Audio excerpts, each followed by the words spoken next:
Little Nightmares is chocked full of hidden details and secrets that many people miss on their first playthrough, and the DLC is no exception. Hello viewers, my name is Tericho and welcome to my channel, the place where I explore, explain and expand upon the darkest worlds in video games. Today we're taking a closer look at the DLC for Little Nightmares.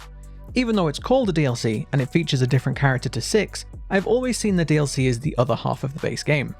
It expands so much of the lore and the story, and it really is a must play if you enjoyed 6's adventure.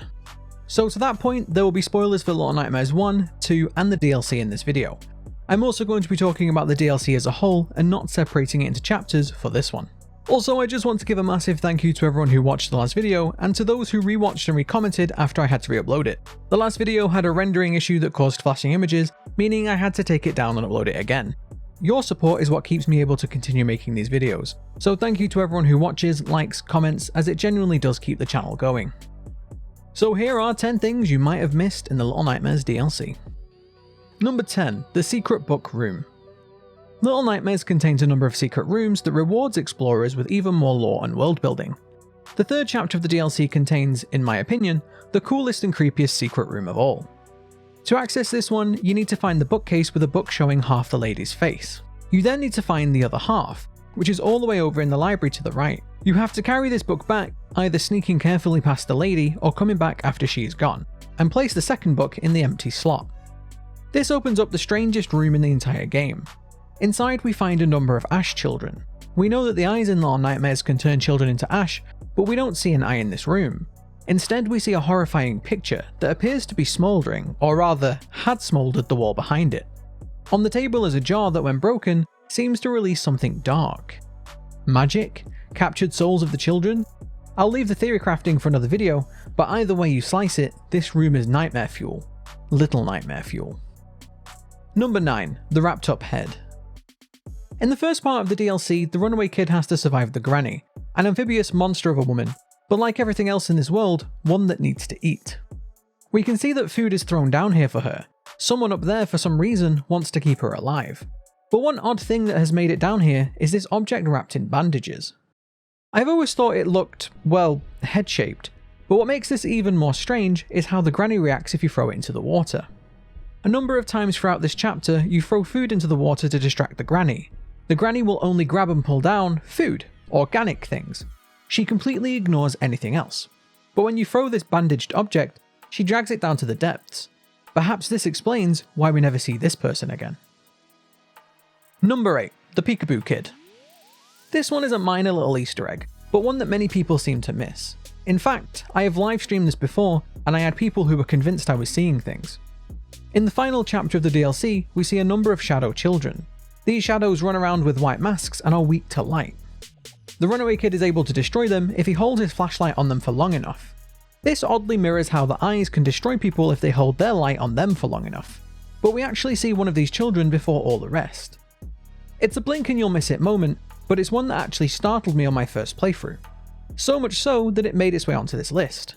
You can make this spawn multiple times if you leave for long enough and come back later, so if you miss it the first time, don't worry, you have plenty of opportunity to jump, just like I did. Number 7. Little Nightmares 2 references. We can find a number of hints and foreshadowing to Little Nightmares 2 in Little Nightmares 1, especially in the DLC. In the ladies' quarters we can find a number of pictures that show people and places from Little Nightmares 2. We can see the bullies, the wall of eyes, the teacher, the hospital, possibly the doctor and Hunter too. We can also see the barber who was eventually cut from the sequel, or, well, technically the prequel. It's not clear if Tarsier had a plan for both games all along, or if they chose to take these designs that they already made as background world building and flesh them out as characters in Little Nightmares 2. Either way, it's incredibly interesting that both games are linked like this, especially since the post-credit scene in the DLC shows the Thin Man, showing how he's still around even after 6 escaped him in Little Nightmares 2. Number 6. The lady's mask disappears. In the final few scenes of the DLC, we are shown the lady sobbing at her own reflection in one of the few remaining mirrors. Many fans have pointed out that her face behind the mask is not the same face that we see in the mirror, and that has opened up a number of theories and interpretations about the lady. But speaking of her mask, in the room before this one, we see the lady's mask on a mannequin. After we disturb the lady and cause her to break this mirror like all the rest, if you head back into that room, the mask is gone. Not only is this yet another example of the amazing attention to detail Tarsier put into these games, but it also highlights just how powerful the lady is. she's able to get into this room to retrieve her mask without us noticing. Not only is she able to float along the floor, but she's also apparently able to travel between rooms at will. Not sure why she rides the elevator then. Maybe she just likes it.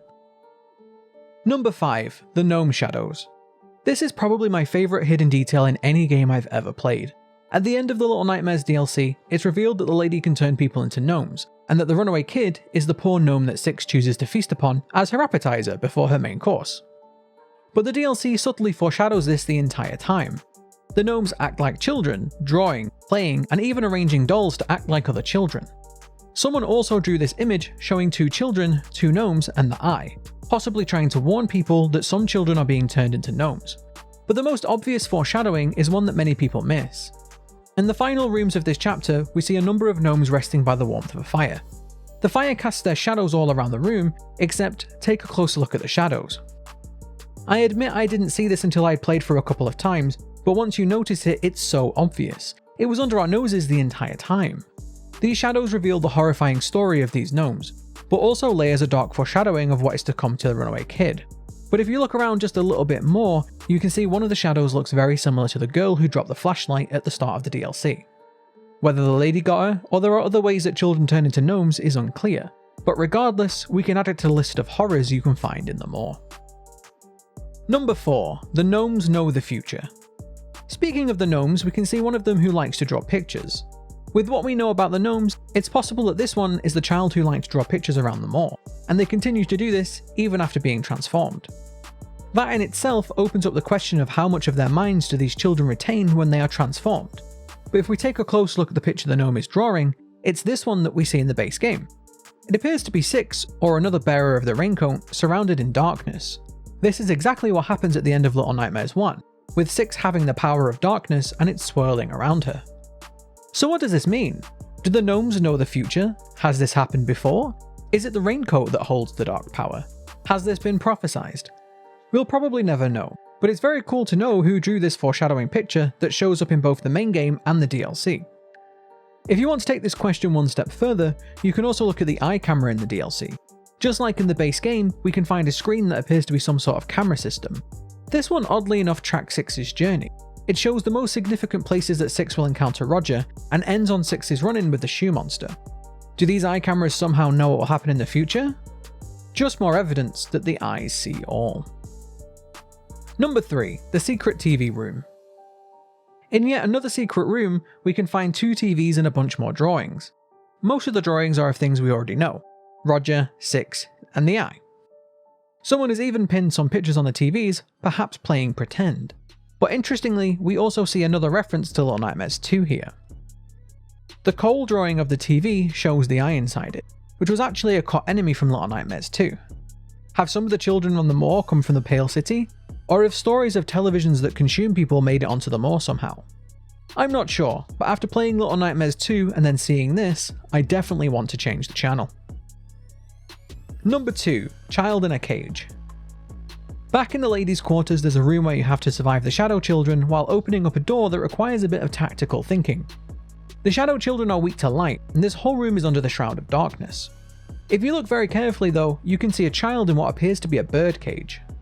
It's not unusual to see children in cages in Little Nightmares 1, as we see many of them held captive like this. However, what is odd is that up until now, we've seen that these children seem to be sent to the kitchens. We now see one being held captive directly in the ladies' quarters.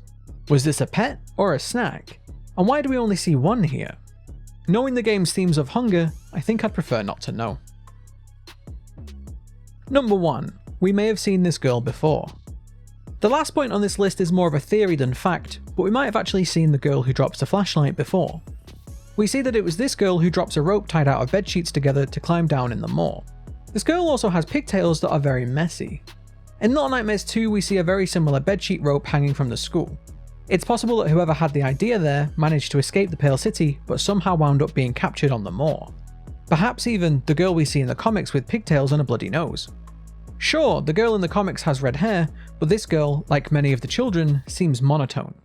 With all the weird stuff that happens in these games, it wouldn't be a stretch to suggest that some people are losing their colour and turning monotone.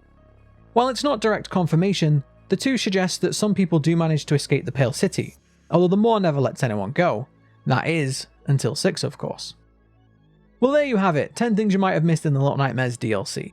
If there's anything you spotted that didn't make it onto the list, let me know down in the comments below. Thank you very much for watching, and I will see you next time.